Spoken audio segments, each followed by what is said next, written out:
Okay, so in last class वही था same subsidiary company हम लोग ने पढ़ा था। दो बातें उसमें थी, composition of board of directors और हमारा 51% मतलब 50% से ज़्यादा मतलब more than one half of the total voting rights होगा अगर किसी कंपनी का, या तो वो खुद ले या तो दो उसकी सब्सिडरी मिल के ले या वो खुद किसी और सब्सिडरी के साथ अगर उसको कंपनी के वोटिंग पावर्स को साथ में लेके होल्ड कर रही है, तो वो चीज़ मान ली जाएगी कि वो कंपनी मान ली जाएगी कि हमारी सब्सिडरी कंपनी है।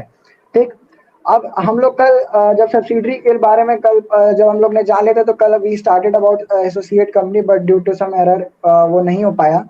तो एसोसिएट कंपनी में मैंने डेफिनेशन कल लिखवाई थी कि in relation to any other company, याद होगा सभी लोग ने लिखा भी होगा ये डेफिनेशन कि in relation to any other company in which that company has a significant influence. ठीक है, significant influence but it is not a subsidiary company. मतलब कि वो जो दूसरी कंपनी है, जो भी कंपनी किसी के रिलेशन में सब्सिडरी नहीं है बट उसका एक सिग्निफिकेंट इन्फ्लुएंस है।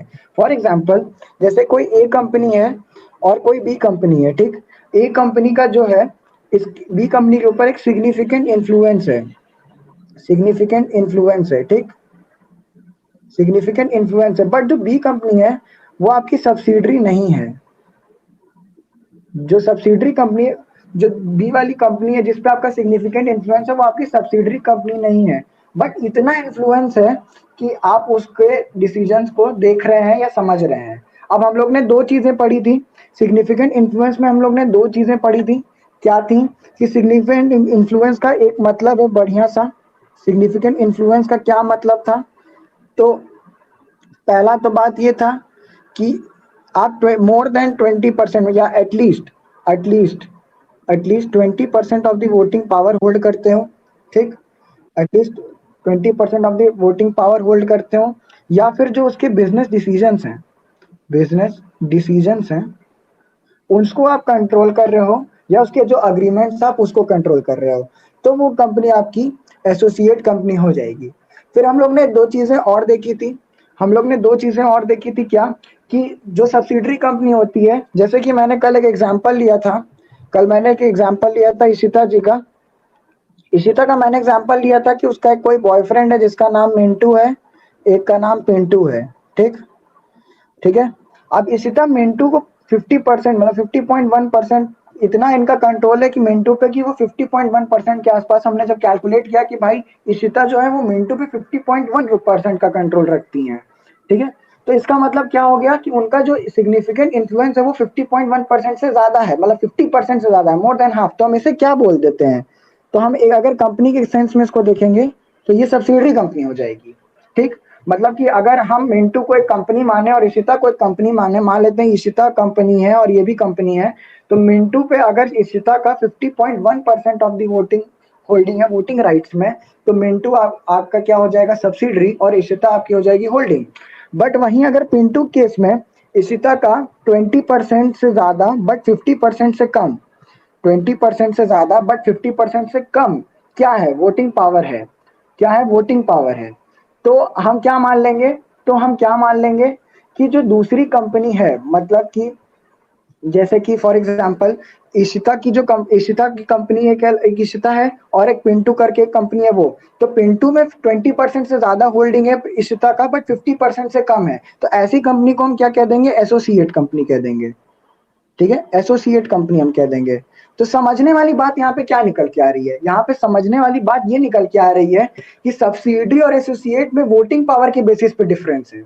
कहाँ पे डिफरेंस है, वोटिंग पावर पे डिफरेंस है। अब किस तरीके से कि अब यहाँ पे जो सब्सिडरी कंपनी है, मतलब इशिता और मिंटू वाले एग्जांपल में अगर चला जाए, तो वहां पे क्या बोला गया कि more than half of the total voting rights hold कर रही हो तो वो कंपनी होल्डिंग हो जाएगी, उसके कंसिडर में अलग कंपनी जो है वो सब्सिडरी हो जाएगी। तो यहाँ पे क्राइटेरिया बता दिया है मोर देन हाफ का, बट यहाँ बोला है एटलीस्ट 20% बट लेस देन 50%, क्योंकि अगर 50% से ज्यादा हो जाएगा तब तो वो सब्सिडरी हो जाएगी ना। अगर वो 50% से ज्यादा हो जाएगा तो वो तो सब्सिडरी हो जाएगी। तो इसीलिए एसोसिएट कंपनी 20% से चालू होगी और 50% से कम पे रहेगी, तो उतने एरिया में आपकी जो कंपनी रहेगी वो आपकी एसोसिएट कंपनी कहला जाएगी। इसको बढ़िया से समझते हैं, एक सारे जो जितने भी डाउट हो सकते हैं वो सारे समझ लेते हैं एक ही बार में। फॉर एग्जाम्पल चलिए चलते हैं। ठीक है, जैसे मान लेते हैं किसका एग्जाम्पल लिया जाए? किसका एग्जाम्पल लिया जाए? चलिए इधर खुशी अमलानी जी है, ठीक है, ठीक है, खुशी अमलानी जी हैं, ठीक है। खुशी अमलानी के 4 बॉयफ्रेंड हैं, ठीक। खुशी अमलानी के 4 बॉयफ्रेंड हैं, ठीक, ओके, ठीक है भाई, सिंपल सी बात। खुशी अमलानी के भाई 4 बॉयफ्रेंड है, ठीक। अब अब भाई खुशी अमलानी के भाई 4 बॉयफ्रेंड है। पहले का नाम है भाई, नाम कोई सजेस्ट कर रहा है इधर? कोई नाम सजेस्ट करेगा कि मैं अपने से टेढ़े मेढ़े नाम रखूं? कोई नाम सजेस्ट करो, कोई नाम सजेस्ट करो भाई, बताओ सब लोग फटाफट। रमेश, चलिए ठीक है, एक का नाम है रमेश, ठीक। और कोई, और कोई नाम? एक जिग्नेश, अरे भाई, चलिए ठीक है, जिग्नेश, ठीक। मुकेश, मुकेश ये तो वो वाला हो गया, मुकेश तो वो वाला हो गया चिंटू मुकेश तो वो चिंटू जो आता। और क्या? चिंटू, चलिए ठीक, ठीक है, ठीक है, चिंटू, ठीक भाई। रमेश, जिग्नेश, मुकेश, चिंटू, 4 बॉयफ्रेंड हैं, ठीक। इनको आप कंपनी समझिएगा, मैं इसीलिए सबके आगे लिमिटेड लगा दे रहा हूँ, ठीक है। ये भी एक लिमिटेड ही है, ये लिमिटेड है, ये भी लिमिटेड है, ये भी लिमिटेड है, ठीक। नाउ, नाउ रमेश का जो रमेश में जो है, जो खुशी का जो कंट्रोल है वो 30% है वोटिंग पावर पे, ठीक। जो जिग्नेश है, ठीक है, जिग्नेश की बिजनेस ट्रांजैक्शन, मतलब जिग्नेश किससे बात करेगा, कौन सी लड़की उसके फ्रेंड लिस्ट में ऐड रहेगी, ये सब जो है वो देख रही है खुशी अमलानी, जिग्नेश का, ठीक है। तो जिग्नेश का जितना भी बिजनेस ट्रांजैक्शन है, मतलब एक सेंस में समझिएगा कि business transaction in the sense कि जिग्नेश किससे बात करेगा, किससे नहीं बात करेगा, कौन उसकी फ्रेंड लिस्ट में ऐड रहेगा, कौन उसकी फ्रेंड लिस्ट में नहीं ऐड रहेगा, ठीक है। ये सारी चीजें देख रहा है जिग्नेश का कौन? खुशी, ठीक। फिर मुकेश जो है, मुकेश पे उसका 51% ऑफ द वोटिंग पावर है, 51% ऑफ द वोटिंग पावर है, होल्ड करती है, मतलब कि यहाँ इसका ज्यादा कंट्रोल है भाई। ये मुकेश जो है वो रमेश से ज्यादा दिल के पास है, ठीक भाई। मुकेश जो है वो रमेश से ज्यादा दिल के पास है, ठीक। जो भी कोई है कैम प्लीज माइक ऑफ रखे, कोई भी है अगर तो, ठीक। देन जो चिंटू है, चिंटू नाम ही साले का चिंटू है, ठीक। चिंटू है तो भाई चिंटू को चिंटू है रहने दे रही है, तो भाई ये बोल रही है कि यहाँ पे इसका 18% of the voting power hold करती है, ठीक, ठीक है। तो आप बताइए, तो आप बताइए यहाँ पे एसोसिएट कौन है और सब्सिडरी कौन है? आप बताइए यहाँ पे एसोसिएट कौन है और सब्सिडरी कौन है? पहले पुराने स्टूडेंट्स नहीं जवाब देंगे, पहले नए स्टूडेंट्स जवाब देंगे, पहले नए स्टूडेंट्स जवाब देंगे। रमेश एसोसिएट है, अच्छा, और मुकेश सब्सिडरी है, चलिए ठीक है। भैया चिंटू का कितना है? 18%, 18%, 18%, मुकेश सब्सिडरी, अच्छा। रमेश एसोसिएट है, मुकेश सब्सिडरी है, चलिए बहुत बढ़िया, ठीक है। Mukesh associate, Ramesh associate, okay, okay, okay, okay. इसका क्या होगा? जिग्नेश का क्या हुआ? जिग्नेश क्या है भाई? जिग्नेश क्या है?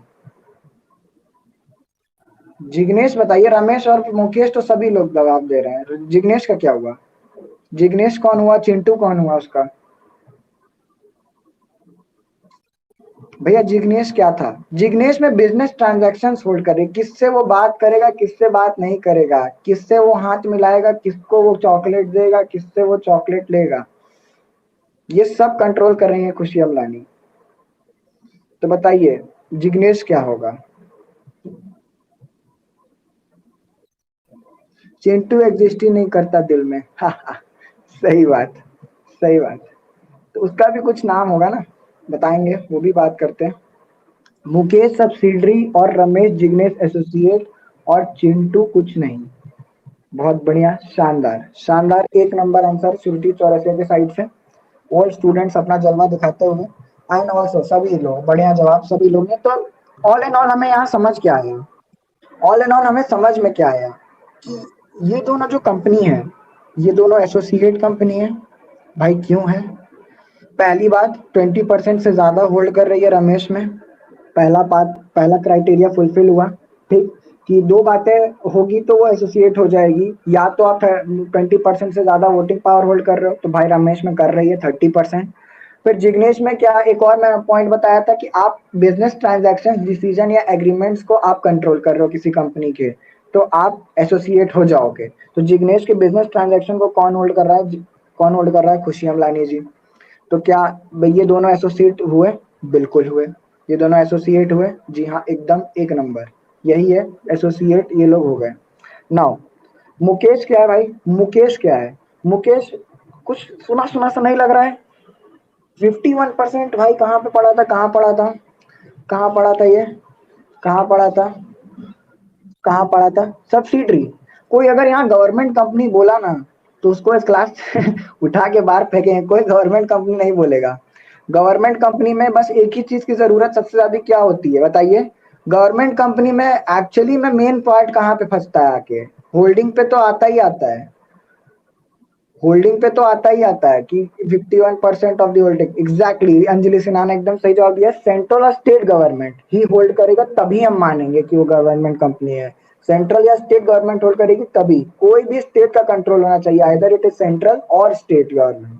ठीक है, तो ही वहां पे गवर्नमेंट। अभी यही हम कह देते कि 51% ऑफ द वोटिंग पावर जो है मुकेश जो है, वहां पे कुछ और हम लिख देते एग्जाम्पल के हिसाब से, तो फिर वहां पे वो गवर्नमेंट कंपनी हो जाती। ठीक, तो यहाँ पे इस केस में क्या हुआ, 50% से ज्यादा है तो भाई सब्सिडरी कंपनी हो गई। ठीक है, ठीक, सी प्लस एस प्लस ये प्लस एस एस, ये क्या है भाई?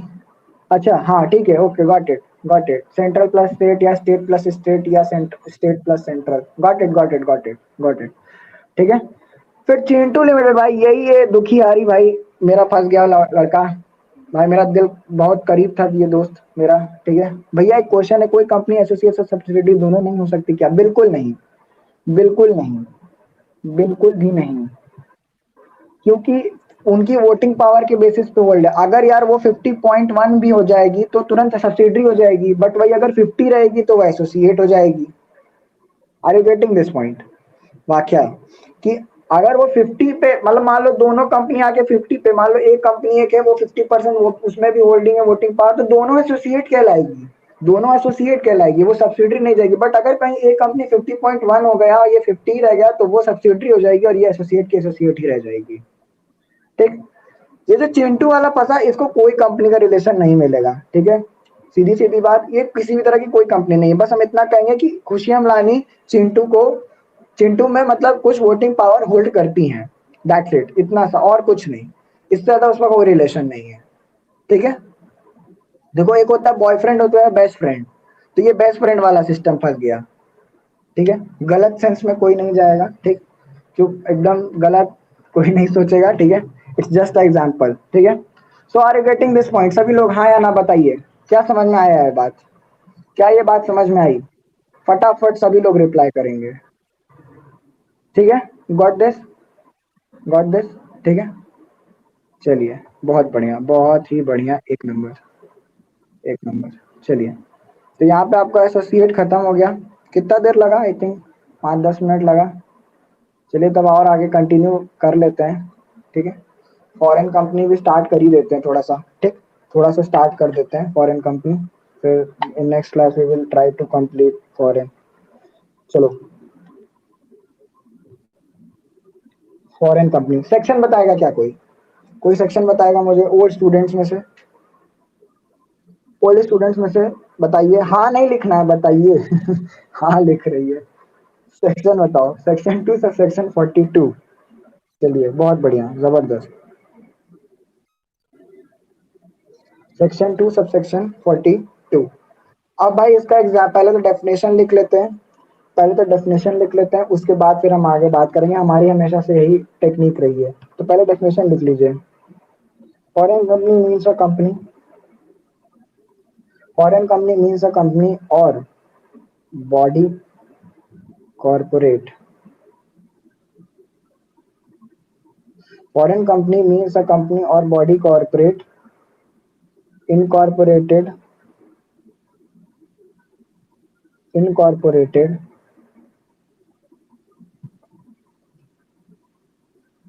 outside India, which मतलब दो क्राइटेरिया यहाँ पे, इसमें दो बातें कही गई हैं। पहला पहला हाँ, has a place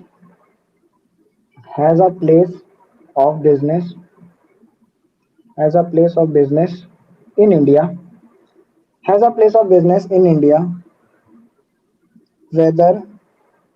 whether by itself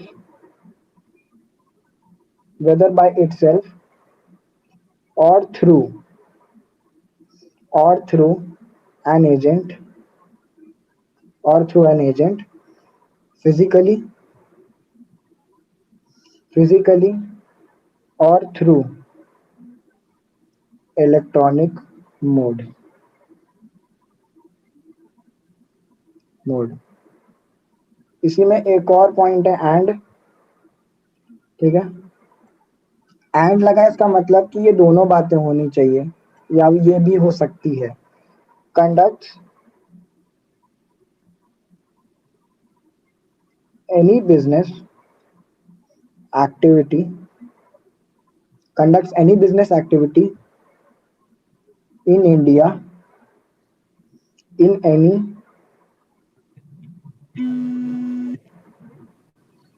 any manner. एक सेकंड होल्ड करना यार,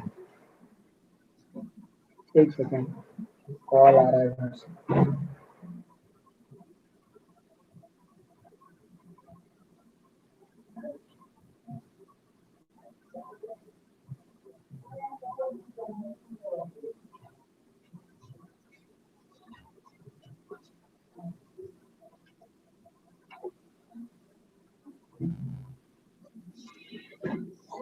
हाँ, सॉरी, इनके बाद क्या है, इंडिया वेदर बाय इटसेल्फ और थ्रू के बाद क्या लिखे हैं, in India by itself through an agent physically और थ्रू इलेक्ट्रॉनिक मोड, फिजिकली और थ्रू एनी इलेक्ट्रॉनिक मोड, और conducts any business activity in India in any manner, ठीक है। In India in any other manner, कोई भी किसी भी manner में अगर वो कर रही है तो ये फॉरेन कंपनी होगी। तो अब चलिए पहले तो लिख लीजिए आप लोग, भाई पहले लिख लो, लिख लेना तो बता देना, मैं थोड़ा सा छोटा कर दिया हूँ ताकि स्क्रीन दिखाई दे। हो गया, तो ठीक है, done done done done, okay चलो फाइन। सो बेसिकली पहले तो हम ये जानेंगे कि फॉरेन कंपनी क्या होता है। तो फॉरेन कंपनी हमारी डिफाइंड है कंपनीज एक्ट के सेक्शन 2 सबसेक्शन 42 में। अब बोला है कि मीन्स अ कंपनी और अ बॉडी कॉर्पोरेट। तो याद होगा कि मैंने बॉडी कॉर्पोरेट आप लोग को बता के रखा है। क्या आप लोग मुझे जवाब बता सकते हैं इस चीज का कि बॉडी कॉर्पोरेट क्या होता है? बॉडी कॉर्पोरेट में क्या क्या चीजें इंक्लूड होती हैं? I want answer from new students. मैंने ये चीज बता के रखा है कि बॉडी कॉर्पोरेट में क्या क्या चीजें इंक्लूड होती है। क्लास स्टार्ट हुई थी तभी मैंने बात किया था इस पे, इससे जब ये सेशन स्टार्ट किया था मैंने तभी बात किया था बॉडी कॉर्पोरेट के बारे में। कोई बता सकता है कि बॉडी कॉर्पोरेट में क्या क्या चीजें इंक्लूड होती हैं? Anyone from that side, respond anyone. Limited liability, क्या ही पक रहे हो तुम लोग? डिसीजन मेकिंग, ये सब क्या बता रहे हो? अरे भाई कहाँ पहुंच गए? I am asking about body corporate क्या होता है। बॉडी कॉर्पोरेट, अरे नहीं भाई, सेपरेट लीगल एंटिटी पर ये क्या बता रहे हो? मैं कंपनी का फीचर थोड़ी पूछ रहा हूँ, private company public company. Set यार, क्या ही कर रहे हो ये तुम लोग? ये मैंने नहीं बताया है। क्या मैंने ये बात नहीं बताई है? या तो कोई कंपनी या स्टैट्यूटरी बॉडी या फॉरेन कंपनी। इसमें मैंने ये नहीं बोला था कि ये पब्लिक, प्राइवेट, ओपीसी, यहाँ पे मैंने एग्जांपल दिया था RBI, SBI, SEBI, foreign company तो अपने में जो है। क्या ही कर रहे हो, क्या बता रहे हो तुम लोग उल्टा सीधा। ये मैं बता चुका हूँ, 3 बार बता चुका हूँ ये बात। ऐसे करोगे तो हो चुका। अब क्या इंक्लूड्स स्टैट्यूटरी बॉडी, अब क्या जवाब दे रहे हो, अब तो मैं ही बता दिया। ऐसा थोड़ी होता है यार, एक ही बात 3 बार बता चुके हैं, still you are not replying. Feature बता रहे हैं हमको, लिमिटेड लाइबिलिटी, ये तो वो दुनिया भर का बात, इसको जान के हम क्या करेंगे। I am asking body corporate, तो तुम कंपनी का फीचर बता रहे हो। मैंने बोला कि बॉडी कॉर्पोरेट क्या होता है, तो body corporate is a broader term. Body corporate के अंदर कंपनी आती है, इसीलिए लिखा हुआ डेफिनेशन में मीन्स अ कंपनी और अ बॉडी कॉर्पोरेट।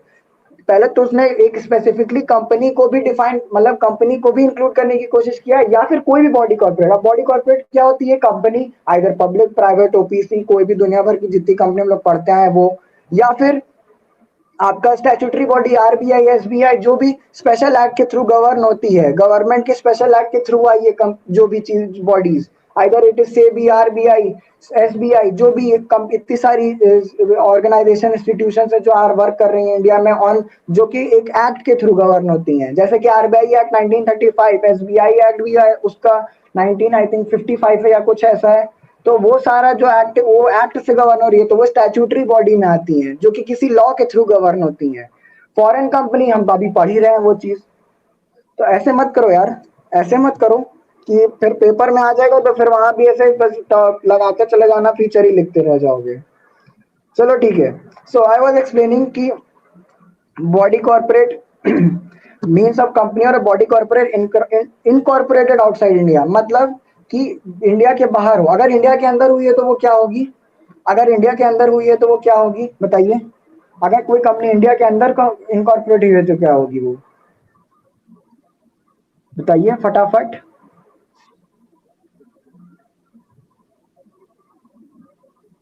फटाफट बताइए, अगर कोई कंपनी इंडिया के अंदर इनकॉर्पोरेट हुई है तो वो क्या होगी।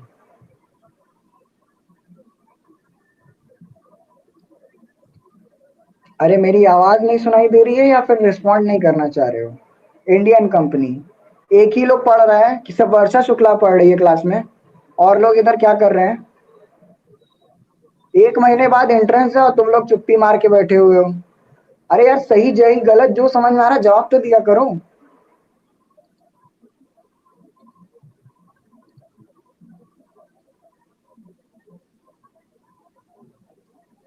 खेल लो फिर यही चुप चुप चुप रहने वाला गेम।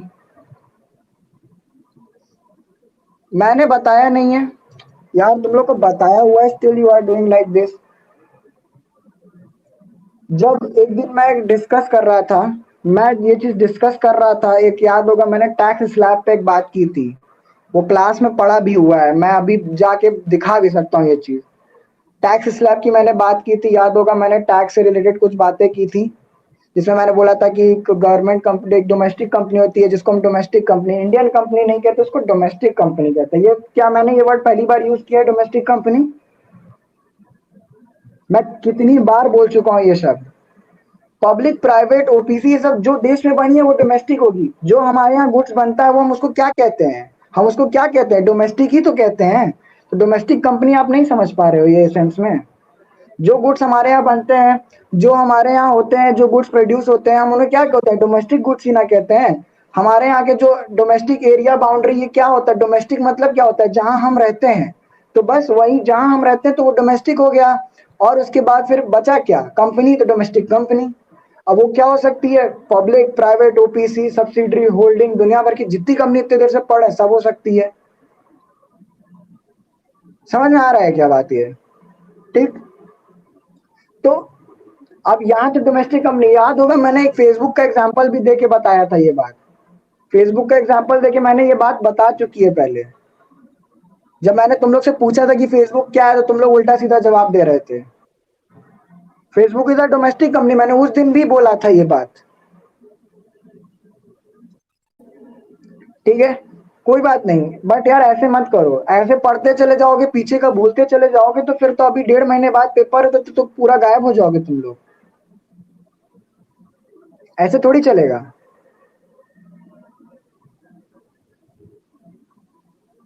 रिवाइज किया करो चीजों को। चलो फाइन। तो मैंने बोला कि कंपनी मीन्स अ कंपनी और a body corporate incorporated outside India. मतलब क्या, इसका क्या सेंस बन रहा है कि अगर ये इंडिया है, ठीक है, ये अगर इंडिया है, ठीक, तो इंडिया के बाउंड्रीज जो है ये, या फिर नॉटिकल एरिया जो हम पानी तक हम लोग की जो सीमित रहती है, कुछ बाउंड्री भी हम लोग सेव रखते हैं, आई थिंक 13 नॉटिकल्स या 12 नॉटिकल्स ऐसे करके कुछ पानी हम लोग के अंडर में रहता है। तो कंट्री के अंडर, हर कंट्री के अंडर में रहता है। तो उसको मिला के उसके बाहर अगर कोई भी कंपनी इनकॉर्पोरेट हो रही है तो वो फॉरेन कंपनी होगी, which is incorporated outside India. अब इसमें वो बोल रहा है कि वो हमारे लिए क्यों फॉरेन कंपनी होगी, तो उसकी दो कंडीशंस उसने बोली। उसने दो कंडीशंस बताई। पहला, has a place of business in India whether by itself और थ्रू एन एजेंट फिजिकली और थ्रू इलेक्ट्रॉनिक मोड। मतलब कि कोई भी कंपनी अगर है, अगर वो देश में बनी बाहर है, मतलब कि वो इंडियन कंपनीज एक्ट में नहीं रजिस्टर्ड हुई है, कंपनीज एक्ट 2013 या कंपनीज एक्ट 1956 या any other previous law. Company का डेफिनेशन हम लोग ने क्या पढ़ा था? Company means a company which is incorporated in the law of India, which is either Companies Act 2013 or any other previous law. Company is a company which is incorporated under Companies Act 2013 or any other previous law, यही पढ़ा था ना। तो foreign company कहाँ पे registered हुएगी? Foreign law में, foreign के companies act में, वहां के लॉ में कनेक्ट, वहां पे इनकॉर्पोरेट हुई होगी, वहां बनी होगी। सो फॉरेन कंपनी इनकॉर्पोरेट हुई है, जब फॉरेन कंपनी बाहर इनकॉर्पोरेट हुई तो वो हमारे लिए किस हिसाब से फॉरेन कंपनी कहलाएगी, हमसे क्यों फॉरेन कंपनी कह रहे हैं? तो उसका वो रीजन पहले ये बोला है कि पहली बात तो वो बाहर और इनकॉर्पोरेट होनी चाहिए, मतलब आउटसाइड इंडिया। फिर दूसरी बात, वो हमारे लिए फॉरेन कंपनी किस किस कंडीशन में हो जाएगी? या तो उसका प्लेस ऑफ बिजनेस इंडिया में हो। अब कैसे? या तो बाय इटसेल्फ, या तो उसका कोई ऑफिस है जो यहाँ खुला हुआ है, या उसका कोई एजेंट वर्क कर रहा है फिजिकली, मतलब एक ऑफिस एग्जिस्ट करता है, या इलेक्ट्रॉनिक मोड पे वर्क कर रहा है। पहला बात। दूसरा बात, conducts any business activity in India. Business से रिलेटेड कोई भी बात, मीटिंग, दुनिया भर की पंचायत कर रहे हैं आके, वो सारी कंपनी जो होगी वो हमारी फॉरेन कंपनी होगी। इसकी कंसीडर में एक ही चीज है, बिजनेस मीटिंग। ये जो बोल रहा है कि any conduct any business activity in manner, तो यहाँ पे आप बिजनेस मीटिंग समझिएगा कि अगर बाहर की कंपनी अगर इंडिया में आके बिजनेस मीटिंग कंडक्ट कर रही है तो वो कंपनी का प्लेस ऑफ बिजनेस क्या माना जाएगा? इंडिया ही माना जाएगा। ठीक है। अगर कोई कंपनी यहाँ पे भारत में आके अपनी बिजनेस मीटिंग भी कंडक्ट कर रही है तो वो कंपनी का प्लेस ऑफ बिजनेस क्या माना जाएगा? यहाँ पहली लाइन में क्या लिखा हुआ है? Place of business. Place of business लिखा हुआ है ना, प्लेस ऑफ बिजनेस। तो अगर वो आके यहाँ पे बिजनेस मीटिंग भी कर रहे हैं, किसी होटल में रुक के बातचीत किए, तो भी आपका वो कंपनी हो जाएगी प्लेस ऑफ बिजनेस की वजह से फॉरेन कंपनी। फिर तो ये लिख लीजिएगा, ये पॉइंट आप लिख लो, ये पॉइंट आप लिख लो, ये पॉइंट लिख लो, ये फीचर्स हैं। ठीक है, कि if any company, if any company comes in India to conduct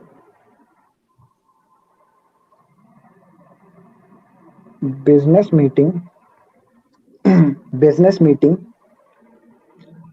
business meeting, then that company's place of business, place of business will be India. ठीक है, will be India and hence it will be considered as foreign company, foreign company माना जाएगा। Next point, next point फिर बोल रहा है अगर आपका जो ट्रांसफर, शेयर ट्रांसफर ऑफिस है, मतलब जहां से आपकी कंपनी शेयर का जो ट्रांजैक्शन है वो कर रही है, या फिर उसका जो रजिस्ट्रेशन ऑफिस है, रजिस्टर ऑफिस है, मेन ऑफिस है, अगर उसका प्लेस ऑफ बिजनेस भी इंडिया में है, जैसे आपका कोई शेयर ट्रांसफर ऑफिस है, शेयर ट्रांसफर ऑफिस, या फिर registration office, registration office, share transfer office या रजिस्ट्रेशन ऑफिस आपका प्लेस ऑफ बिजनेस में काउंट होगा, प्लेस ऑफ बिजनेस में काउंट होगा, जो कि इंडिया है, तो वो कंपनी क्या हो जाएगी? Foreign company. Are you getting this point? समझ में आ रहा है क्या? ठीक है। फिर अगर वो कंपनी फिर अगर वो कंपनी मान लेते हैं, इफ अ कंपनी, अभी एग्जांपल नहीं लेते हैं, if a company is holding is holding any property is holding any property in India. भैया लास्ट का क्या? लास्ट का लास्ट का रिपीट। ये शेयर ट्रांसफर वाला, शेयर ट्रांसफर वाला